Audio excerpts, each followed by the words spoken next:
ሰላም ጤና ይስጥልን ውድ የቻናሉ አባሎችና አዲስ ተመልካቾቻችን እንኳን ወደ ቻናሉ በሰላም መጣችሁ።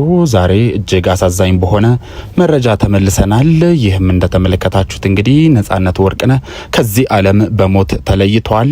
ነጻነት ወርቅነህ ለሞት የዳረገው ምክንያት እንዲሁም ስለ አርቲስቱ አንዳንድ መረጃዎችን ይዘናል። ሙሉን ቪዲዮ ተከታተሉ። ቪዲዮ ላይክ አድርጋችሁ እነዚህንና ሌሎች ተከታታይ መረጃዎችን ይዘን ስለምንመለስ ቻናሉን ሰብስክራይብ በማድረግና የደወል ምልክቷን ተጭኖ ኦል የምትሏን በመንካት ተቀላቀሉ። ታዲያ ነጻነት ወርቅነህ እረፍቱ ከተሰማ በኋላ ብዙዎችን ልብ እየሰበረ ከዚህ ቀደም በበርካታ የጥበብ ስራዎቹ ፊልም በመስራት እንዲሁም የማስታወቂያ ስራዎችንና በብዙዎች ደግሞ በኢቢኤስ ቴሌቪዥን በቤተሰብ ጨዋታ በተሰኘው ፕሮግራም የብዙዎችን ቀልብ እንዲሁም ድጋፍ ያገኘበት ፕሮግራም ነበረ።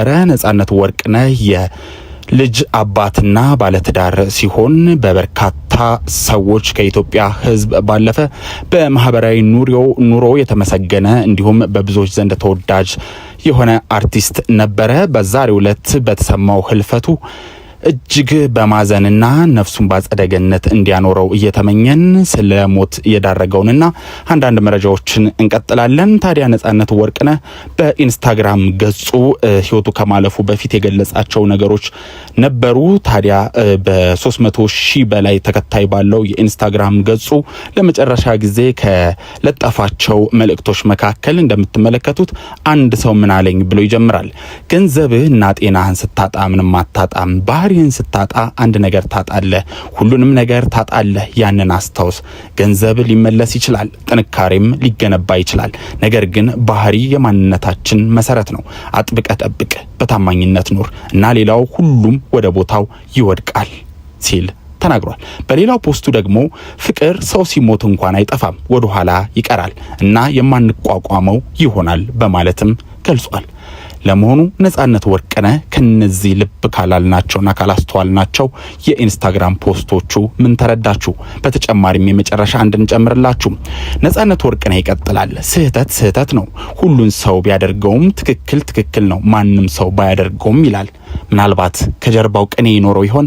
ጊዜ ይፈተዋል። ነጻነት ወርቅነህ በህይወት በነበረበት እስከ ዛሬው ዕለት ድረስ ማለት ነው በርካታ የጥበብ ስራዎችን ሲሰራ ከተለያዩ አርቲስቶች ከተለያዩ ድርጅቶች እንዲሁም ከመንግስት አካላትም ጭምር በርካታ የሆነ ድጋፍ እንዲሁም የበርካታ የሆኑ አድናቆቶችና ሽልማቶችን ያገኘባቸው ጊዜዎች ቀላል የሚባሉ ወይም በጣት የሚቆጠሩ አይደሉም። ነጻነት ወርቅነህ ከልጅነቱ ጀምሮ በበርካታ የጥበብ ስራዎች ባለፈባቸው ወቅቶች በበርካታ የኢትዮጵያ ሕዝብ ውስጥ ከገባባቸው እስከ ትላልቅ የጥበብ ስራዎች ድረስ እስኪሰራ በነበረበት ወቅት በባህሪው ምስጉን፣ በእምነቱ ጠንካራ፣ ለሰዎች የሚደርስ እንስፍስፍ፣ ለህፃናት ልዩ ፍቅር ያለው በተጨማሪም ሳቅና ጨዋታ አዋቂ አርቲስት እንደሆነ የሚታወቅ ነው። ነጻነት ወርቅነህ ከጊዜያት ወዲህ የሰውነቱ ላይ የተለያዩ ለውጦች መኖር የተለያዩ የማስታወቂያና የፊልም ስራዎች ላይ አለመሳተፉን ብዙዎች ልብ ይሉት ነበረ። ታዲያ በኢቢኤስ ቴሌቪዥን ሲተላለፍ የነበረው የቤተሰብ ጨዋታ ፕሮግራም ላይም በርካታ ለውጦች በሰውነቱ ላይ ማየት ከጀመርን ውሎ አድሮ ነበረ። በተለያዩ ኢንተርቪዎቹም ጤናው ላይ ትንሽ እክሎች ሲያጋጥሙት እንደነበረም ከራሱ አንደበት ሰምተን ነበረ። ነጻነት ወርቅነህ ለህልፈት የዳረገው በርካታ ጊዜያት ቀላል የማይባሉ ወራትና ምናልባትም ጥቂት ዓመታት ያክል ሲያሰቃየው የነበረው ህመም እንደሆነም ከቅርብ የመረጃ ምንጮች ለማረጋገጥ ተችሏል።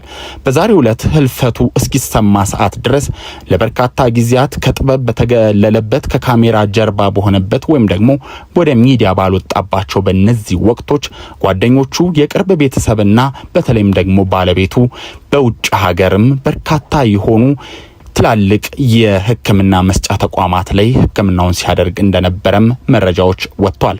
የነጻነት ወርቅነህ ከእድሜው ለጋነት ወይም ጎልማሳነት እንዲሁም በርካታ ስራዎችን ወደፊት ይሰራል ተብሎ በሚጠበቅበት በዚህ ወቅት እንዲሁም ልጆቹን አሳድጎ ለቁም ነገር ለወግ ማዕረግ ያበቃል ተብሎ በሚጠበቅበት በዚህ ወቅት ማረፉ ልብ የሚሰብር ነው። ነጻነት ወርቅነህ በዛሬው ዕለት ህይወቱ በማለፉ በድጋሚ ነፍስ ይማር እያልን እንዲሁም ለቤተሰቦቹ ለወዳጅ ዘመዶቹ መጽናናትን እየተመኘን ተሰናበትን። ቻናሉን ሰብስክራይብ ማድረግ፣ ቪዲዮውን ሼር ማድረግ፣ ቪዲዮውን ላይክ ማድረግ እንዳትረሱ። በቀጣይ ሌሎች መረጃዎች ስለ አርቲስቱና ስለ ቤተሰቦቹ እንዲሁም ስለ ጓደኞቹ ያሉትን አዳዲስ መረጃዎች ይዘን እንመለሳለን።